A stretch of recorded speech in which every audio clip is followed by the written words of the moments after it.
as with all benefits, is about doing what is best for your employees. It's really important to really look at your entire rewards offerings and see how they work together. Welcome to the Joy Powered Workspace podcast, where we help HR and business leaders embrace joy in the workplace. I'm JoDee Curtis, owner of Purple Ink, an HR consulting and talent development firm. And with me is my dear friend and co-host, Susan White, owner of Susan Tender White Consulting, also an HR consulting practice. Today, we'll be talking about time off.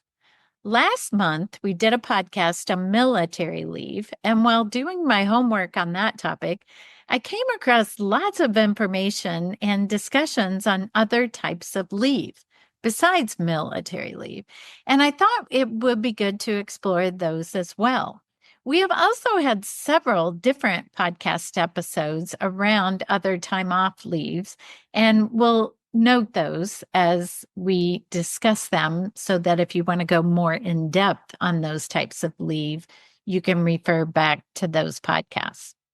We want to preface this discussion by noting that many states have different laws around time off, specifically unpaid time off. So check your state laws for more details on any of these that you might be looking into. Smart. I wanted to explore an all-inclusive list of time off and different kinds of leaves, but I was amazed at the many different kinds I found. So I'm just going to say this is probably not an all-inclusive list of time off.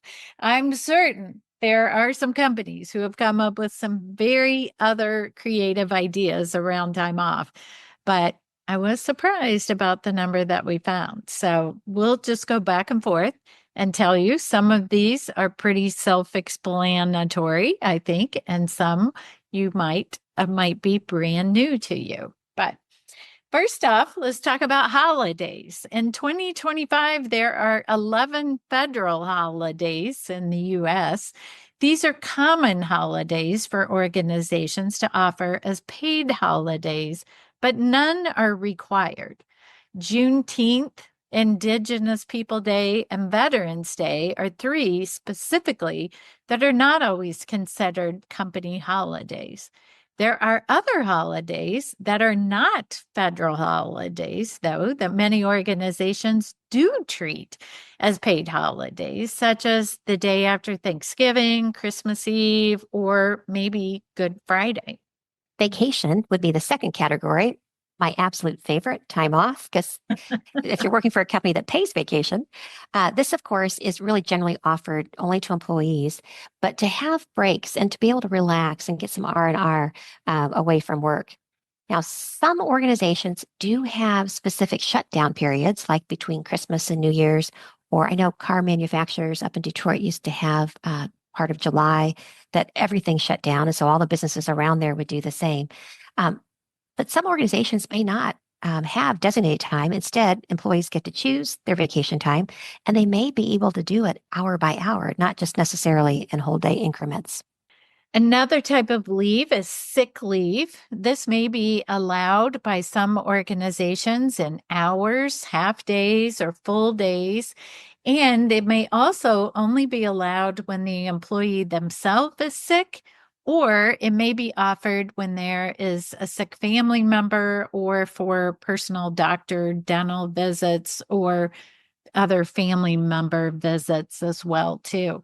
I know some organizations, if you have, 2 or 3 days off of sick time, might require you to bring a doctor's note when you come back to work to show that you were being treated for some type of sickness.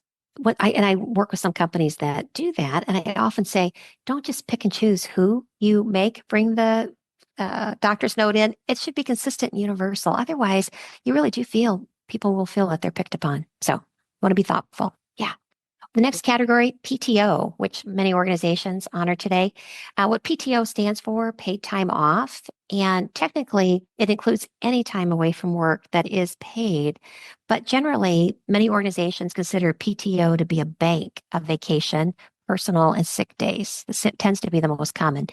This bank has become more popular in the last couple of decades as a way to encourage employees to schedule more time away in advance, as opposed to having employees call in at the last minute for a real or made up sickness. Let's put everything on the table and be transparent.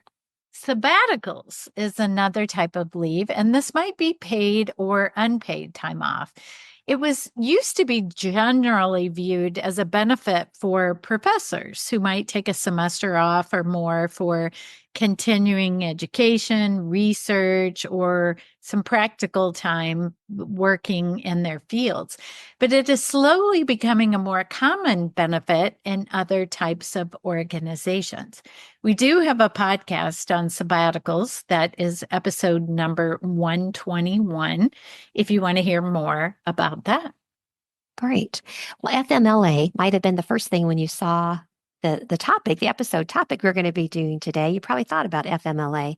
FMLA stands for the Family Medical Leave Act and is a federal law that allows eligible employees to take up to 12 weeks of unpaid job protected leave per year to care for a newborn, adoption, or foster child, or to care for yourself or a family member with a serious health condition. It applies to most organizations with 50 or more employees. Now, many states have passed laws broadening these federal requirements, making part of it or all of it paid, with lots of other nuances. So please, as JoDee said, take a look at what's required in the state where your employees are working. And if you want to go into more detail on this, we did an episode devoted just to FMLA. It's episode number 159. And just feel free to find it quicker by inserting in the search button FMLA. The next one is military leave. This is the one we just did an episode on last month, and it was episode 212.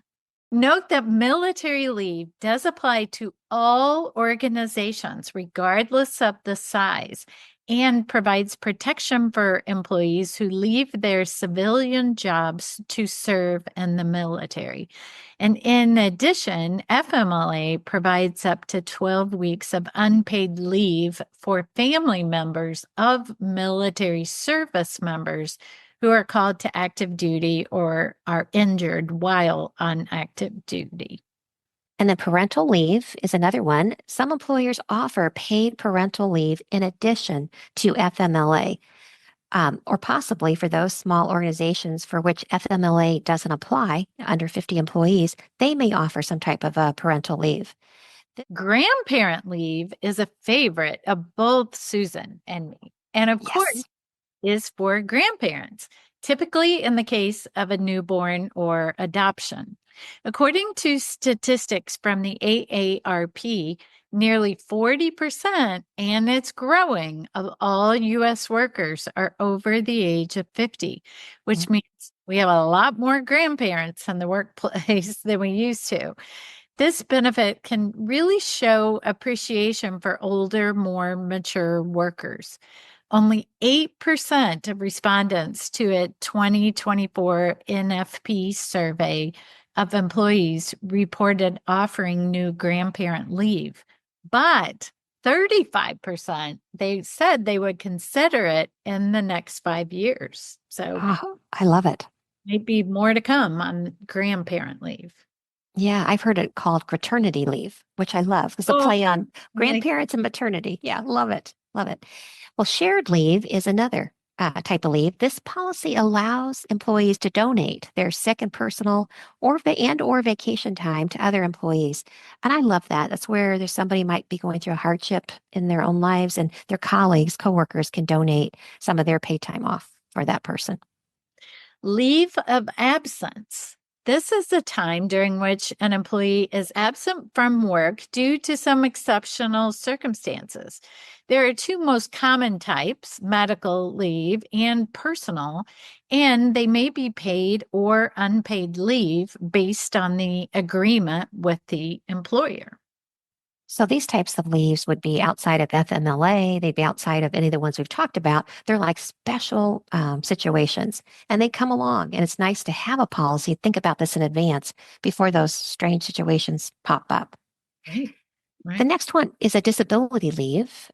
It's an absence from work that allows employees to address a medical condition, an illness, or an injury that prevents them from performing their job duties. Disability leave may be granted as an accommodation under the Americans with Disabilities Act or as a medical leave under the Family and Medical Leave Act, or FMLA. Short or long-term disability is typically paid via an insurance policy. Contributory or non-contributory STD benefits are paid for a maximum of 26 weeks, and the employee is usually paid biweekly. Long-term disability may kick in after the 26 weeks of long-term leave. The next one is maternity or paternity leave. Now, Susan mentioned earlier parental leave, which these two might fall under parental leave. It just might be a matter of the term that is used. But this leave typically refers to the period of time that a new mother or father takes off from work following the birth of a baby, or sometimes near the end of the pregnancy. Many companies have similar policies for fathers, which might be distinguished separately from a maternity leave. But this leave may be a combination of various benefits that include sick leave, vacation, holiday time, personal days, disability, and family leave time as well. The next kind is a compensatory time or comp time, which we mean there is that it's paid time off for non-exempt employees only instead of overtime pay. This means that instead of paying extra hours, employers can offer paid time off from work for an equivalent amount of time to the extra hours worked. Organizations should be careful when offering comp time because it can be illegal if it's used as a means to not pay employees wages due. So, JoDee, you may be more of an expert on this than I am. It has to be within the same pay week, does it not? Yes. Yes, Yes. you can't like let the person work 3 hours extra overtime this week and the next week give them. Would you give them 3 hours off? Well, you can't give it to them next week. It has to be the same week. So if an individual is scheduled to work, 40 hours a week and they work 43, you have to either pay them those 3 hours or make sure they don't end up working 43. Maybe the last day of the week, they go home 3 hours early. Is that right? Right. And I would just be very careful with comp. Mm, over- right. Right. Yeah. Because that can be a legal area for sure. Mhm. The next one is religious observance. And this, again, can be paid or unpaid time off. It refers to the time employers have to grant their employees due to religious observations. This is, of course, a very sensitive topic because religious discrimination could have legal consequences for the employer. This, I think, is a real opportunity to consider what days might be important to your employees. Do you have a population of employees that observe particular holidays or would like that additional time off for certain days or periods of time during the day? Jury duty is another type of leave. It can be paid or unpaid. I think it depends on the state where you are and the locale, but make sure you understand what it is in that uh, jurisdiction. The general rule forces employers to let their employees take the time off to comply with their citizens' duties. Some states, however, do require employers to let employees use their accrued vacation or other paid time off while on jury duty. So please look at your local regs. Voting time is time off granted for the majority of employees in most US states to vote in federal, state, and or local elections. There's no federal law actually that mandates employers to provide voting time off, given that voting typically only occupies a few hours in a day. And of course, now we have lots of other options of ways to vote ahead of the time or by mail or that type of thing too. But according to one survey, almost 50% of the employers in the US do offer paid time off to vote for employees. I think that's very impressive, as Yeah. long as they vote the way I want them to. Nah. The next one is okay. I have to laugh, but I've seen this. I know it's true. Menstrual leaves. Per an article from SHRM, Analog Fold, an international creative agency with offices in New York City, offers 1 day of paid menstrual leave a month. So 1 day of paid menstrual leave a month to employees who experience discomfort during their periods. You know, hats off to you. I got to tell you, hats off to you. Yep. Okay. Another one, bereavement leave is time off for a death. I'll leave it at that. Used to be Mm. more focused on immediate family, but we'll learn some more. A recent survey from Marsh McClellan Agency, a global professional services firm headquartered in New York City, indicates that employers are becoming more generous with the amount of paid time off a worker may take for a death in the family, which traditionally used to be 3 to 5 days.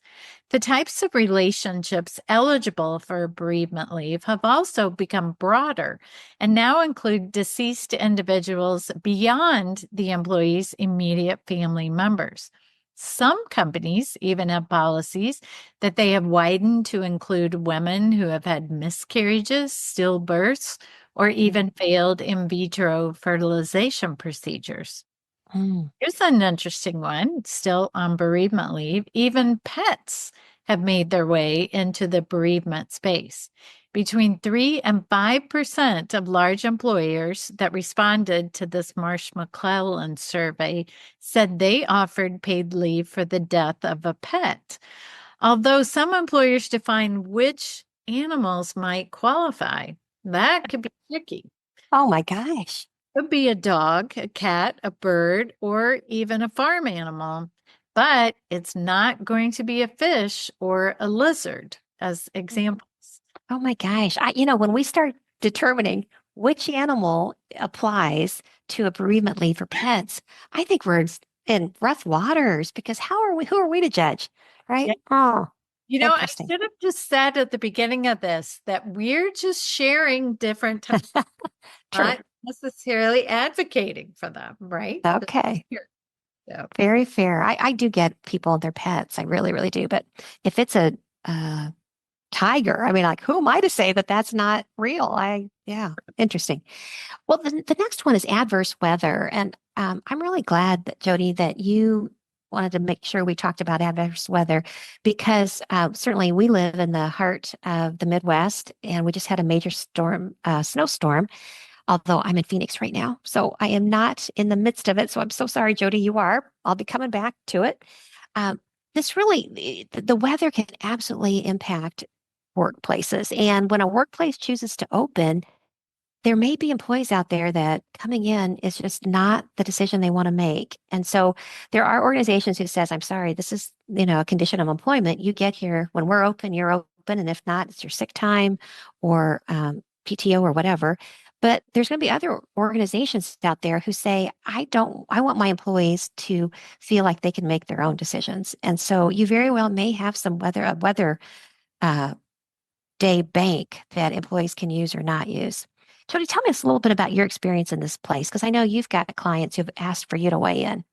yeah. And even in, former organizations that I've worked in as the HR director, I have just had so many discussions around this and I tell you, I'm sure I've told our listeners many times that empathy is very low on my list of Clifton strengths. And I'm just one that is not afraid of the weather to the extent sometimes I'm on the road when I shouldn't be, right? But then I would Sure. have employees that, felt like they couldn't get to work and how wanted to know how to account for that time. And I wanted to say, well, hey, I made it when you're closer than I am, or whatever, but it does get tricky, right? You might have a governor or the weatherman saying, don't get out on the roads today, but yet you've got customers coming into your workplace that need served or are calling or whatever. So it's very difficult. And do you want to, is that their PTO time? Is it sick time? Is it a personal day? What if some people make it to the office and other people don't? I just overall would encourage you to be very clear when if this situation arises about how the time will and won't be paid for, or have a policy clearly stated up front that says, when adverse weather arises, here is our policy, because it's difficult to make those decisions in the moment with particular individuals. I think that's a great point. And you have to be consistent.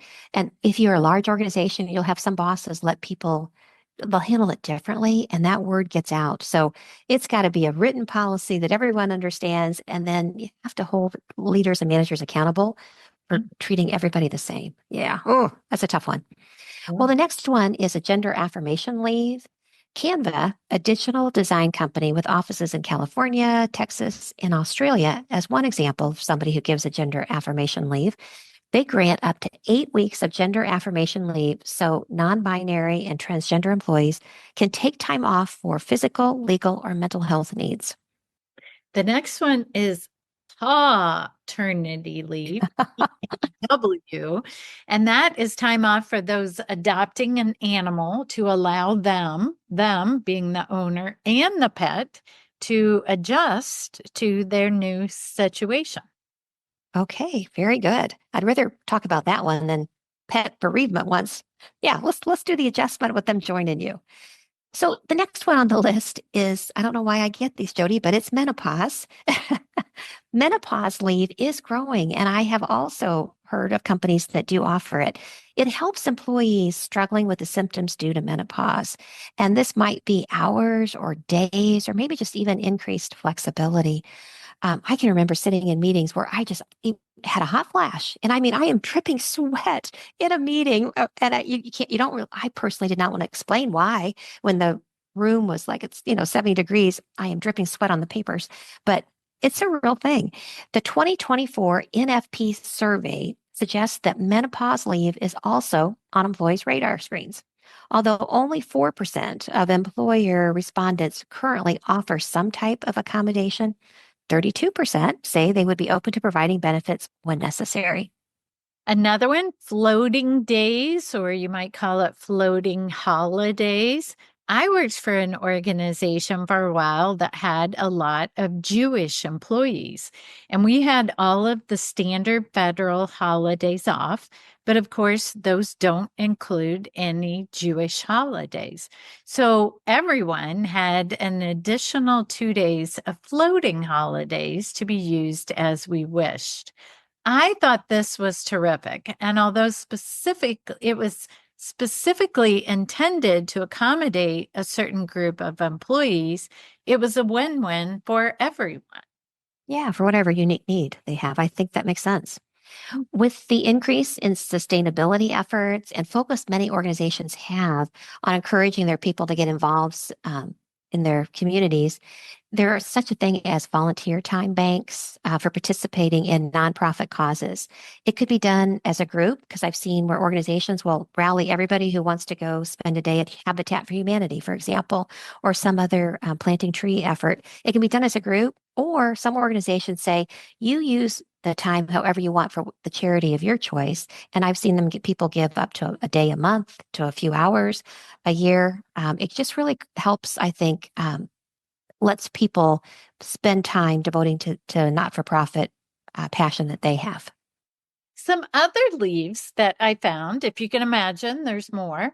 Well-being days for dedicated rest and recharging. Winter summer closure for company-wide breaks. Summer Fridays, where maybe people don't work on Fridays or work a half day. birthday leave to celebrate individual birthdays, or compassionate leave for personal issues. Mm. Susan, can you possibly think of any other types of time off or leave? This has been such a robust list. The only thing I would add is some organizations will give extra time off when you hit certain anniversary dates. So Oh, there was one company I was aware of that when you hit your fifth, your 10th, so when you hit that 5-year marker, you actually got additional day or week off to celebrate the fact that you have really committed to the organization. yeah, that's nice. Nice. So, in summary, um, thinking about what might be your takeaway on all of these leaves, I have to admit, after putting this list all together, I had to laugh thinking of all the different ways we could not work. There Yes. were a lot. But as with all benefits, it's about doing what is best for your employees. It's really important to really look at your entire rewards offerings and see how they work together. Are you able to offer flexibility on a daily or weekly basis? If so, then it might not be that important to offer more time off if people, as an example, can go to the doctor or dentist during the day and then make up the time by working longer hours. But some organizations just aren't able to offer flexibility.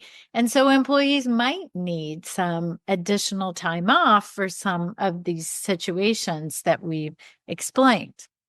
Flexibility is consistently rated as one of the most important benefits for all generations of all employees and what they're looking for. And how exactly that flexibility is offered might look very different. As I've mentioned many times before, flexibility is one of our values at Purple Ink. And a brand new employee at our organization is given 192 hours of annual paid time off. Now, that might sound very generous, but it does include vacation, sick, bereavement, and even holiday times. Our employees then don't need to explain why they are taking off. They can plan for it ahead of time in most situations, and it accounts for different needs of different employees. They can use it for religious holidays, grandparents' leave, children activities, aging parent needs, menstruation and menopausal, right? Whatever they want. And I love that, which is why I offer it this way. But I have had employees express concern, for example, about having to save time off or use time off that most employees are just given or they're Mhm. perceived as being just given. For example, days like Thanksgiving and Christmas Day. Well, Sure. I don't think any of our employees worked on those two holidays this year, but it's just part of that package that people can flex. So, Yeah, I love that. It's kind of the time management system. And it's not as if you're making them pay for Christmas or Thanksgiving. It's just right. part of their bank. So I Yeah, see your point of view, but I can also understand when traditionally you look at it differently. right. Employees might. Yeah. I will say that I would be very cautious of continually adding new categories of leave.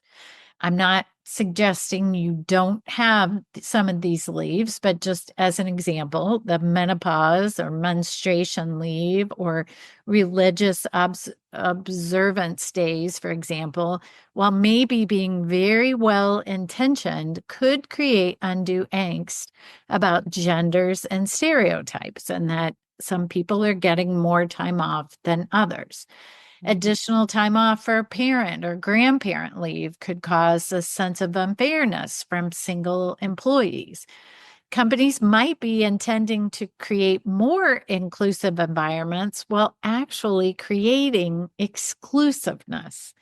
So, as I mentioned earlier, we're neither recommending or discouraging different types of leaves. We just want to create awareness of many you might not have considered. I would also be very careful not to create an administrative burden in tracking time off, right? The more of these policies you have, the more you have to track them and how Sure. people use one. And so that's another reason for me why I like to just have one buck at a time, and it keeps Mhm. it very simple. So, I like that. So we'd love to ask joy-powered questions of many of our guests. And so, JoDee, since you really brought this topic to the table, what's one small step that you think people can do in this area to create more joy at work? well, as I mentioned about our own policy, I think the key to me is the flexibility. And I know there are, positions like teachers or nurses or doctors where people are responsible for other people and can't d- don't have the option to be flexible during the day, but that doesn't mean they might not be able to be flexible over a period of time, right? Mm. And what days people are working or what days they take off. I